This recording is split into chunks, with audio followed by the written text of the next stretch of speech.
Yusek, good morning po. Yusek, sabi po ni Senator Lacson saka ni ex-Senator Sani Trillanes, ang nakikita nilang motibo doon sa pagharap ng 18 ex-Marines ay may kinalaman sa destabilization. Ganito rin ba ang nakikita ng palasyo? Sa lahat ng mga ginagawa nila, lalong-lalo na ang paninira na walang basihan, at kung sino ba ang mga taong nasa likod nito, sila rin naman ang mga taong nais na pabagsakin ang gobyernong ito at patalsikin ang Pangulo sa pwesto. At iluklok ang kanilang poon. So malamang sinasabi rin po ito ni Senator Lacson dahil nabiktima na po siya ng mga paninira noon at sangkot din sa nasabing usapin ang isang secretary ng Dirty Tricks Department noon na si Mike Defensor. What I mean is DENR secretary pala siya dati. So, sa mga nakikita po natin, hindi lamang po tayo, hindi na po sa atin manggagaling kung paano ba siya nakilala. At nais ko pong i-quote ang sinabi mismo ng dati rin nating kinikilalang public servant na si dating Secretary Winnie Monsod. I-quote ko lang po ang kanyang sinabi. Defensor has a history of either influencing witnesses or training witnesses or making witnesses disappear. Yan po ay mismo nanggaling kay dating Secretary Winnie Monsod na nakakakilala kaya dating Secretary Defensor. Yusek, kasi nabanggit nyo kahapon nga pala, idadagdag ko lang, naihilin tulad nyo si Defensor kay Ador Mawanay.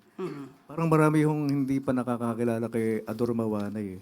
Lalo-lalo na yung mga bata.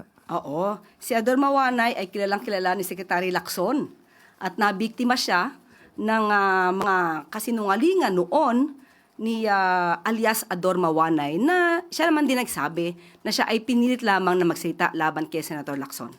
So, yan ay mga gawa-gawang witnesses para masira ang mga taong nais lamang nilang siraan. So yan po ang nararanasan natin ngayon. Same pattern.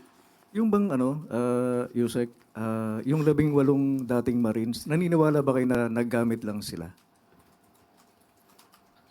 Malamang, pero wala po tayong particular na impormasyon patungkol po dyan. Kung anong nais nila, hindi po natin batid. Pero ang mga nasa likod nito, alam naman natin kung anong gusto nila. At sana, bilang Pilipino, wag na lamang po sila magpagamit. At makakasira po ito para sa ating bansa at para sa maganda sana ang pagsulong ng ating bansa. Wag na po sila magpagamit bilang Pilipino. Yusek, pasensya na, pero ihabol ka na lang. Ang effort ni Pangulo, nation building talaga. Nagsisikap na mailigay sa maayos yung bansa. Pero amid this effort na parang nakaka-distract, ano bang damdamin ni Pangulo? Nagagalit ba siya? Nakita niyo na ba siyang magalit o mabait pa rin siya? Mabait po ang Pangulo. Sabi nga po natin, hindi po sanay ang Pangulo sa mga salitang mapanakit, mga mura, mapagbanta sa buhay.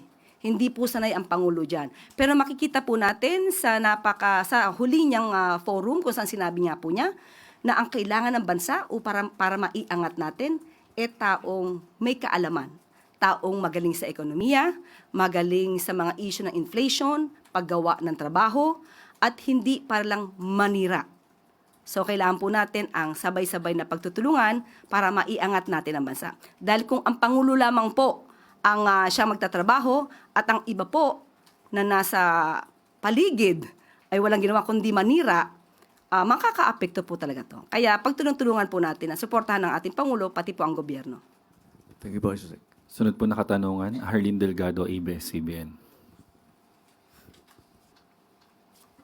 Good morning, Yusek. Yusek, Vice President Sara Duterte said in a speech in Davao City She said this in vernacular, but the OVP provided the translation na simula ro nung nag-resign siya as Deputy Secretary, lalo na nung nag-proclaim siya or nag-declare as tatakbo for the presidency, marami daw ang nag-cancel ng invitation sa kanya to speak dahil hindi daw nila gusto na pag-initan sila ng administrasyon. And also at one point, she said, naisip niya kung anong mangyayari kung tumakbo na lang siya as mayor of Davao City instead, kung hindi niya na tinuloy yung pagtakbo bilang vice president. Doon sa una muna niyang binanggit, no, na parang siya ba iniiwasan o kinancel ang, tama pa? Kinancel ang invitation. Mismo ang dating Pangulong Duterte ang nagsabi na may mga pagkakataon na ang Vice Presidente ay sinungaling. Ipapakita ko po ang isang article at binanggit din po ni dating Pangulong Duterte na ang kanyang anak na si VP Sara ay isang drama queen. Dito, pinasinungalingan niya mismo ang sinabi ng dating Mayor Sara Duterte sa isang issue ito. So, kailan pa ba natin paniniwalaan ang mga sinasabi ng Vice Presidente kung mismo ang kanyang ama ay sinasabing siya ay nagsisinungaling? At patungkol sa pagtakbo niya na kung sana ay nanatili na lamang siyang mayor sa Davao City, muli, sumasang-ayon tayo sa kanyang tinuran. Mas maganda po nga sana kung nanatili na lamang siyang mayor sa Davao City at nahalal natin ang isang Vice Presidente na tutulong sana sa ating Pangulo. Hindi isang Vice Presidente na magtatrabaho, mag-aaksyon at hindi bakasyon, at hindi puro paninira ang gagawin sa ating Pangulo. Mas umunlad sana or mas uunlad pa, maliban sa ginagawa ng Pangulo ngayon, at kapag siya may katuwang para sa pag-unlad ng bansa, mas naging mainam sana. Pero sabi nga natin, nasa huli ang pagsisisi.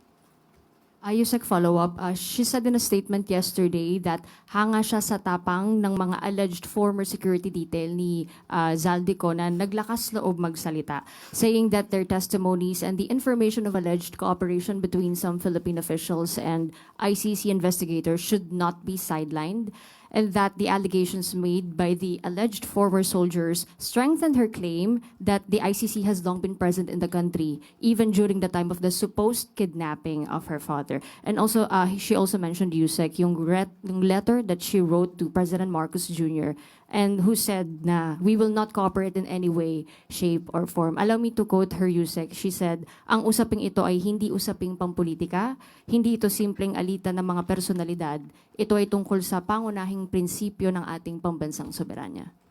Soberanya? Are we talking about sovereignty?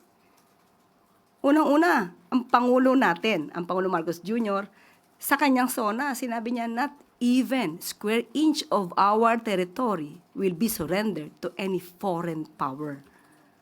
Hindi hinayaan at hindi hahayaan ng ating Pangulo na ang ating mismong teritoryo ay mapatrol ng anumang Coast Guard, kundi Philippine Coast Guard lamang.